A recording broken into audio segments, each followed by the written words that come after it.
ladies and gentlemen, distinguished guests, family and friends, it is with honor and great respect as an ambassador of this organization to resume the role to introduce our First Lady of Education. She is born on the 6th month, and the significance of 6 in the kingdom of God, it is a place of change, because in the book of Luke, it is during the 6th month that God introduced to this country or to this nation Jesus Christ as a Savior. God intended for South Africa our First Lady. God honored us with our minister, and He embraced it in this particular month of change. 6 also carries the significance of the wealth of the nation. And as you can see, that through her walk into South Africa, she has brought about change through education, which is the cornerstone of wealth within this country. As a minister of the Republic of South Africa since May 2009, and was reappointed again in May 2014 due to outstanding and excellent service in education. She holds a master's degree from Wits University, which is also the university that gives you the edge within education. She also holds a Bachelor of Arts in Education degree to the University of the North in higher education. DeafNET is celebrating its 10th year in existence, and the meaning of 10th symbolize law, a new order, judgment, and understanding. This era is birthing new order and a new way of dynamics of growth within DeafNET. And when this change is taking place, DeafNET did not leave out the cornerstone of change that was birthed to this country to come and embrace us with an honorable presence. Our Minister of Education is an excellent leader of knowledge, a role model to many educators, a destiny motivator that have resumed this platform in inclusive education and have embraced it in all sectors of education within our country. It is with this and high due respect, ladies and gentlemen, distinguished guests, that I'm holding forth to you the angel towards education that visited us at the time that change needed to take place, Mrs. Angelina Angie Mushekha. Great welcome. I would like us to stand this opportunity because we are, as this particular organization, highly favored by God to have her at our presence. If all the countries could just rise and just give her a stand admiration, I thank you.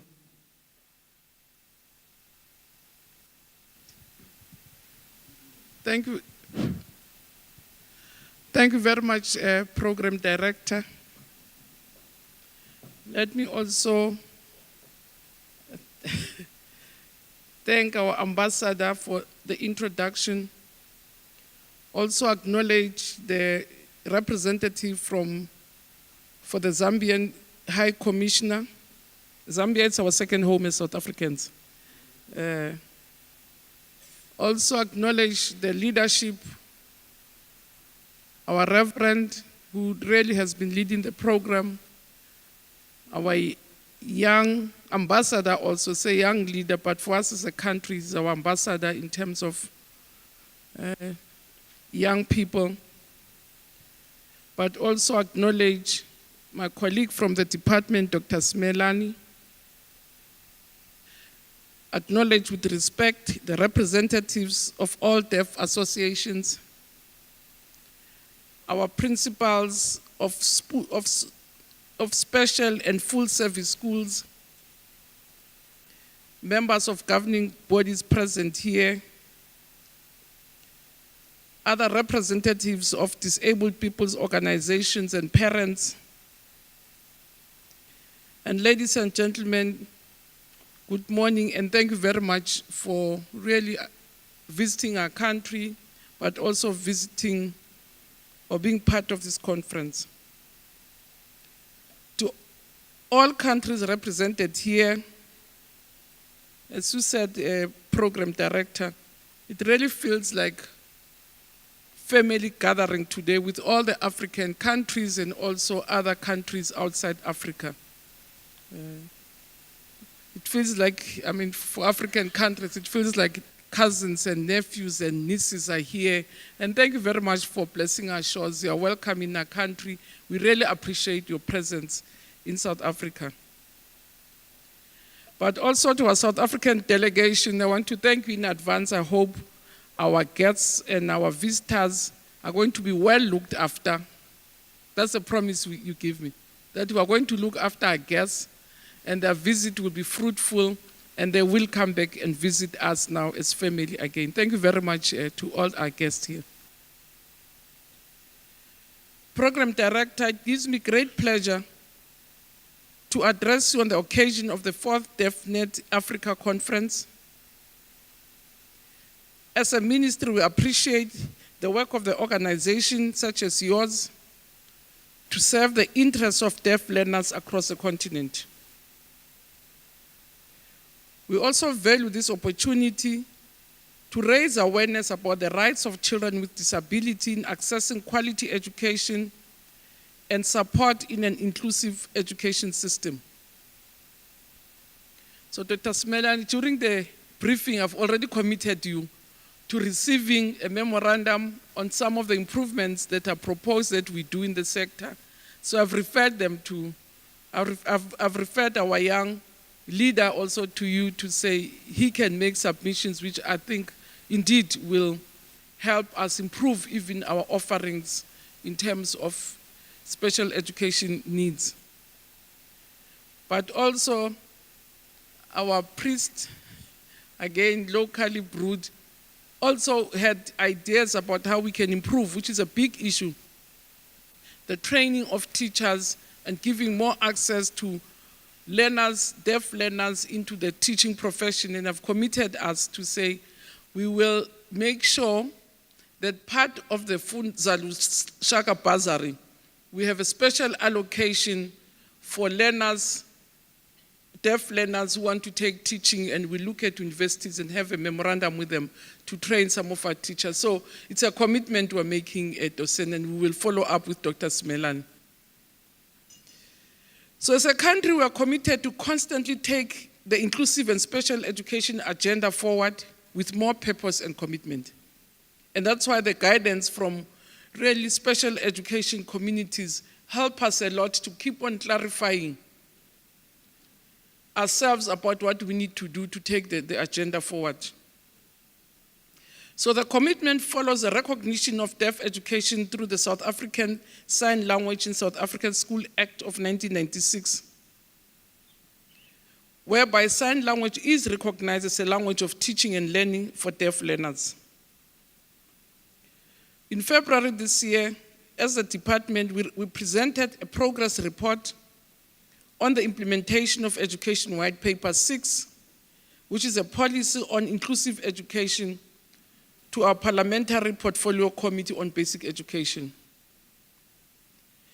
And in this report, not only did we highlight progress made in achieving access to basic education for children with disabilities, but also revealed alarming estimates of large number of children with disabilities who are still out of school or in schools without having been properly identified. Although the enrollment in special schools has increased from about 79,000 in 2001 to more than 120,000 in 2015, and the number of learners enrolled with disabilities enrolled in ordinary schools, it's standing at more than 111,000. We are aware that there's still a substantial number of children of school-going age with disabilities who are not in school. And we estimate that we have almost 6,676 children who are still out of school, who are supposed to be in school, who have special needs education. It is estimated that learners in special schools who are deaf make 1,191. That 5% of children who are in special schools are children who are deaf, and about 1% of them are hard of hearing. And given the realities, in March 2016, His Excellency, our President, committed government to ensure that all children with disabilities who are currently out of school will exercise their right to attend their neighborhood school by 2021 and receive the necessary support. He instructed us as the Department of Basic Education, of Social Development, of Health and Home Affairs to develop protocols through which we can be able to track down vulnerable children who are not at school, and through an integrated learner tracking system, make sure that indeed we are able to give them what is their right, access to basic education. So our department's progress report on inclusive education further highlighted improvement in the quality of delivery of curriculum and provision of support services in special and service schools, because again, we had through our monitoring and evaluation, picked up that there were lots of issues also just about quality, even in the schools that existed. And we're working with our counterparts in provinces to make sure that, again, we can address those challenges that have been identified in the system. But also in this area, there's still concern, as I say, in terms of the availability of health professional staff such as nurses, therapists, social workers, caregivers, and other staff needed to ensure that special schools can deliver services that are up to standard. So furthermore, the lack of specialized competencies among educators, which is what the docent was saying to me, the priest was saying to me, is also a major hindrance in terms of us being able to provide quality education at these centers.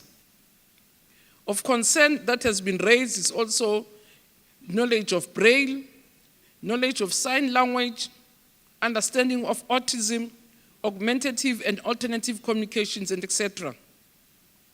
And in responding to these challenges, we are collaborating with the Department of Higher Education and Training through the support of the European Union to ensure that training of teachers in these areas of specialization is strengthened through the introduction of advanced diplomas in education of learners with autism, with visual impairment, intellectual disability, and those who are deaf. Every province has been allocated budget to ensure that teachers receive continued professional development that will ensure that they are able to identify barriers to learning and developmental delays from an early age and provide the necessary interventions and support. As DBE, we're also currently finalizing funding and post-provisioning norms that will ensure that more therapists, psychologists, social workers, and learning support teachers are appointed as teams in each circuit to provide support to teachers, school-based support teams, school managers on how to support learners with special needs in their schools. So the inclusion of children with disabilities starts in the home and in the family. And families of children who are deaf and with complex disabilities such as autism need to be embraced and supported in their communities. These families, especially parents, we believe that should never have to fend for themselves and for their children without the support of the neighbors and the community in which they live.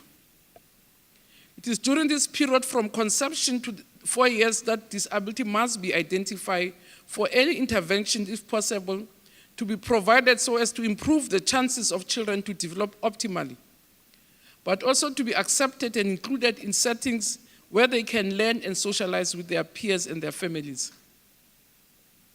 By being enrolled in education sites, we believe that they have a better chance of accessing social, health, and education services than when they are kept at home.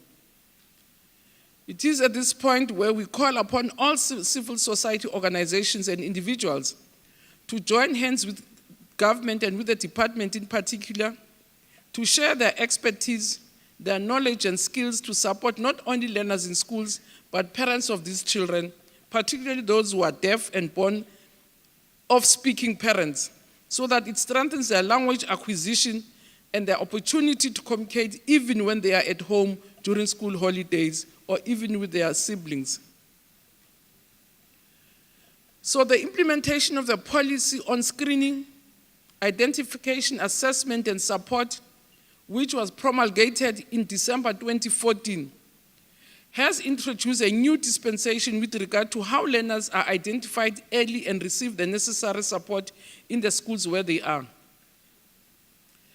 The policy also overhauls admission procedures to special schools and outlines collaboration between the departments of basic education, of health, social development in particular. As a country, there are already 600 full-service schools in the country. These schools have all received some form of orientation, and some of the schools are truly excelling as flagships of best inclusive practice. This program will ensure that there are more sites available where learners can receive specialized support closer to their homes. And some of the full-service schools have already introduced programs for deaf learners. Through our research, we have found that without language, education is almost impossible. So sign language has over the years not been properly developed in our country, which has led to compound marginalization of deaf children. So to this end, research suggests that about 90% of deaf learners are born out of hearing and speaking parents. The majority enters formal schooling without a language. Low throughput and completion rates are therefore recorded in this regard. The majority of these learners exit schools around grade 9, being illiterate and innumerate. Teachers have traditionally had low expectations of learners with disability, including deaf learners. They have unilaterally been determining skills that need to be taught to learners, and this did not include the scope of academic content. Only 30 deaf individuals are graduates from universities of South Africa. For a long time, about 80% of teachers lack proficiency and competency in signing as well. In the case of Springate and others versus the Minister of Basic Education, which took place in the Pietermaritzburg High Court on the 19th of August 2009, a court order was solicited which instructed the Department of Basic Education to develop South African Sign Language as a school subject, as there had been none developed before. And this groundbreaking development opened the world of deaf learners as from then henceforth. So deaf learners can now offer 2 official languages, unlike in the past. And it is envisaged that sign language subject, which is also as the medium of instruction and home language, will improve the quality of education of deaf learners. Their throughput and completion rates, and will therefore allow them to enter institutions of higher education, of higher learning. So the implementation of South African Sign Language started last year in January in 39 deaf schools of the deaf, and in the foundation phase and in grade 9. It is being taught as a subject of home language level. It's also taught as a home language for the deaf.